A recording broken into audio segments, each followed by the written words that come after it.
Hey everybody, this is Rustin Rose of Metalholic Magazine, Metal Nation Radio, and with us today, Eric A.K. of Flotsam and Jetsam. How are you doing? Hey, what's up, man? Oh, it's just another great day for heavy metal. I'm excited to finally get it. It seems weird. I've been doing this almost as long as you've been in the band, and we've never spoken before. It's surreal, but That's a little weird. There's not that much media stuff around. We should have spoken by now, you would think. You would think. So 35th anniversary of the band, 30th anniversary of Doomsday for the Deceiver, a brand new slab of Flotsam and Jetsam coming out on May 20th. Does it seem unreal that you have spent basically 2/3 of your life doing this already? Yeah, it does. Sometimes I look back and wouldn't change a thing, and other times I wish I would have gone a different path with my life. So it all evens out in the end. I'm still having a good time and putting out some music, so... At the end of the day, that's what it's all about, doing the stuff you're passionate about. So let's talk about it. The new album, which is fantastic, by the way, self-titled. That seems like a statement of sorts for the band. Does it feel like something of a new start for you with this new lineup and everything with this album? It does in a few ways.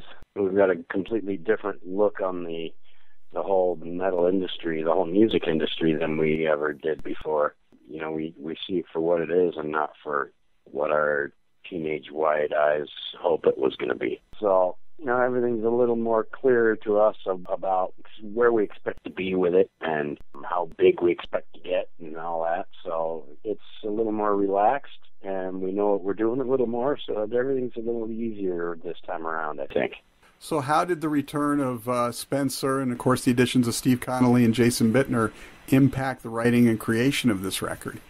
A lot, actually. There's a couple songs on there that Spencer wrote for No Place back in the 80s that never made it to the record that we kind of revamped and put on this new one. The remaining songs were half Connolly and half Mike Gilbert, so they put in a lot of input in this new record. And Bittner's drumming just brought everything up to the next life level from where it was when we wrote everything. So he's really been a huge addition. Nice segue, because I was going to say I read somewhere that Michael Spencer had written some stuff before his departure back in the late 80s, and I was going to ask what stuff might have surfaced on the album. You said a couple of songs you guys sort of revamped. Which tracks are we talking about? LOTD, which is Legion of the Damned. That one's from the 80s, and Forbidden Territories. Nice. Those are both from I have a recording of me singing Forbidden Territories in 87 or something. That's just ridiculous. Not anywhere near the same song anymore, but that's when it was written anyway. We'll have to wait for one of those deluxe Uber packages to hear the demo from back when, You never know. Absolutely. And I know you guys wrote a bunch of songs for this album, so there's still more out there that could surface anyway, but the album, to my ears, sounds more like a more modern continuation of the band's early albums, heavier, more organic. Did you go into this album with any particular goal or direction in mind, beyond making a great album, of course, or did you let's just go see where it takes us? It was a little bit of both. We've been talking about going a little more old school with the writing for a couple of years now. Actually, right after Ugly Noise came out, we started talking about, maybe we should start listening to some older school stuff and kind of head that direction. And then once Bittner and Spencer and Conley got a hold of the writing process, it kind of just naturally went that way. I'm really digging every part of this album. Everybody that I've talked to is like, oh my God, have you heard the new Flotsam and Jetsam? It's like, so you guys are really making a buzz with this record, so it's exciting to hear. You guys worked with Chris Collier on this album. Why did you choose him, and what did he bring to the process for you guys? We had like 6 or 7 producers do a test mix for us of Iron Maiden songs to see who we wanted to, what kind of sound we were going to get from people. And we had some big names send us some test mixes. And people, guys have been doing it forever and have huge bands on their list. And Collier was not only the quickest, but it was the best sounding test mix all the way around. And no matter what we did, we sent some back to some of the bigger names. Hey, can you punch this up a little? Can you do this? And we went back and listened, and Collier's mixes were still kicking everybody's butt. So it was kind of an immediate decision to just go with him, and I'm glad we did. Yeah, that was one of the first things I noticed was how powerful everything sounded and very crisp. I mean, the bass on this just gets right to your jugular. This is an exciting record. So, did you guys try anything new on this record that you maybe hadn't done in the past? I don't know about new, but different stuff. We just kind of went back to some old school way of doing things. And at the same time, we're taking advantage of the new technology. So we pretty much wrote the whole thing and recorded most of it, produced most of it from each of our individual houses. And then a couple of us, took the finished product to Collier and sat with him and watched him do his magic. And that's an interesting thing that you mentioned that on a side note. Is this technology we have now, we can do so much more with music and put out things faster and do all this great editing stuff, yet it's the very thing you were talking about earlier about technology has, in many ways, helped kill the music industry. No, it certainly has. The technology out today is a great tool for musicians and writers who are actual musicians and writers. The problem is that any Joe Schmo off the street can grab a Pro Tools program and sound like a musician or writer, even though they're not. The tools that we have are made for the people who are supposed to be using them. The people who are using them are not, they're just not professionals, and the technology is so easy now, it really doesn't matter anymore. You can sing anything, put it on auto-tune, and it sounds great, Yeah, you don't have to be able to sing, you don't have to be able to play, record one bar and repeat it over and over again. It's a really sad state of affairs. So you don't even have to keep time. It'll do that for you. Exactly. I know we don't have time to talk about all of them, but I wanted to talk about 2 or 3 tracks on the album. You already mentioned the first one you guys released as a lyric video. Of course, that caught a lot of people's eye, Iron Maiden. Tell us a little bit about the backstory on that track.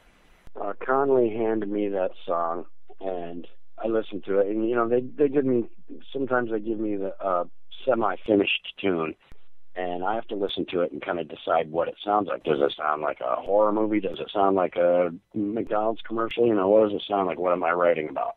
And that one, right off the bat, I just said, this sounds like an Iron Maiden song. And he's like, whatever, just put your AK thing on it, and it won't be. So the more I listened to it, the more Bruce Dickinson vocal harmonies and melodies kept running through my head. So I finally decided to quit fighting it. I love Iron Maiden.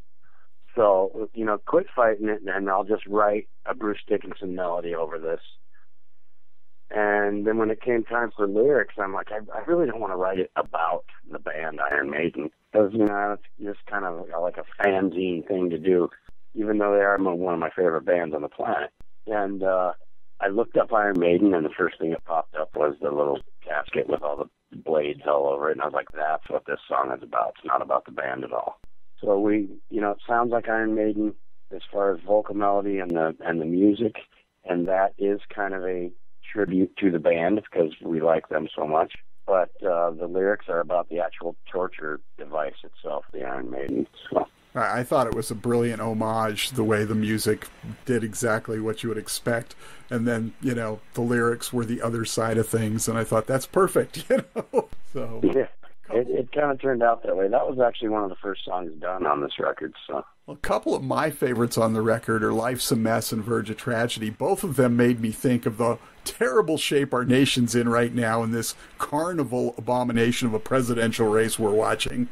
What can you tell us from your perspective about these 2 tracks?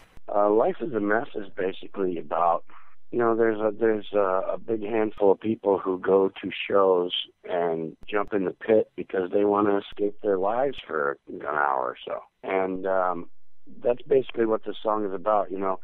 Yeah, your life is a mess, but go to the show, go in the pit, have a good time, dance around, swing your fists with a bunch of people you don't know, and your life is still going to be a mess when you get home. So just have a good time and forget about it. That's basically what that song is about.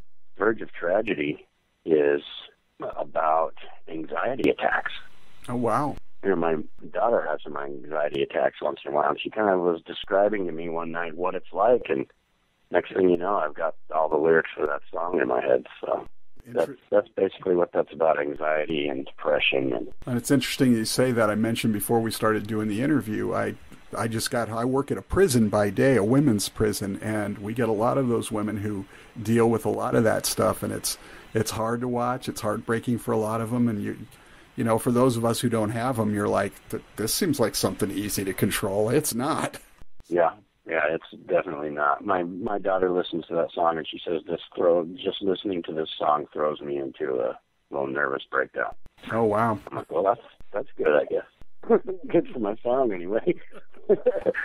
Well, one of the things I noticed about the record, too, is it's got fantastic continuity, and I'm always curious when I talk to bands, how important is sequencing to you? Do you spend a ton of time worrying about it, or you just say, this looks like this will work here? And you know, I start off just kind of throwing things around, and once I get things to an almost done point, then I kind of step back and look at them and go, okay, does this go with this? Does this make sense? Does this, you know? So it's kind of a process. You pick at it once it starts building, and it's you know, you just keep polishing the turd until somebody says they like it, basically. Well, I notice a lot of young bands tend to front load their albums now because this is all the MP3 digital download society, where back in our day when we first started coming out with albums, it's all about the album as a whole. You know, you want to hear it as a complete piece. Yeah, we had many email discussions for about a week about the order of the record. You know, I've got this thing about when you listen to a song, the next song, I don't want people to think, is this the same song, or was that, you know, is this song just really long? So I wanted to make sure each song on the record was completely different than the one before it. And there's a couple, if you put them back to back, you'd be going, okay, this album's a little samey, but because we spread them out on the record there, you can't tell. All right, so before we get out of here, a couple more quick questions. We mentioned at the beginning, this is the 30th anniversary of the debut album. A lot has changed in the music industry since, you know, in terms of how records are made. Take us back, if you will, and tell us some of your memories of making that first record. Wow. You know, my head was in the clouds back then. I thought I was going to be Steven Tyler and or Michael Jackson or somebody. I just thought I was going to be huge. We got an album deal. We were in Hollywood recording, and I was on top of the world, you know. So I really don't remember most of it. I remember Newstead getting arrested and us sitting down at the West Hollywood jail waiting for him to get out. I remember almost all the vocal sessions from the first record, but a lot of it was just a party blur. You know, we had a bunch of our friends with us out there, and we were just living it up. And I think it was kind of our downfall. We should have really paid more attention to business end of things and the producing end of things, and we kind of just went and did our own thing and left everything else to everybody else. So, you know, looking back, I wish I would have paid a little more attention to my own career, but man, that was some good times back then. I mean, you could do anything and get away with it, and you know, it was just drug after drug and woman after woman and alcohol after alcohol. You didn't have to worry about what was going to happen tomorrow, and it was just a great time back then. Now, of course, everybody realizes how dangerous all that crap is. Right. It's really not a good idea. All right, so last question just for fun before we get out of here. I'm a big TV binge watcher. I don't know about you. Do you get into that at all? You know, I'd probably be a millionaire if I'd just shut my TV off and waste so much time watching TV. It's ridiculous. So does that mean you do some binge watching? Yeah. Any particular shows that we should be... No, you know what? I try not to get into any shows where you got to watch the next one and the next one, because I will, and then I'll get nothing done. So I really try hard not to watch, you know, Walking Dead and stuff like that, because it'll drive me nuts. I can't wait till the next night. I want to see it right now. You know what I mean? Absolutely. I completely get it. I've wasted weeks of my life just binge watching entire series, you know, season after season. I do watch a lot of Cops and Jail and stuff like that, because you don't have to, you know, it's all the same thing each episode. You don't have to watch it. You don't have to wonder what's going to happen next. And it reminds you of old times back in the 80s. That's right. All right, awesome. Eric, A.K., Flotsam and Jetsam, the new album, self-titled album, out May 20th. Fantastic record. Thank you so much for taking some time to chat with us. Oh, no problem, man. Thank you.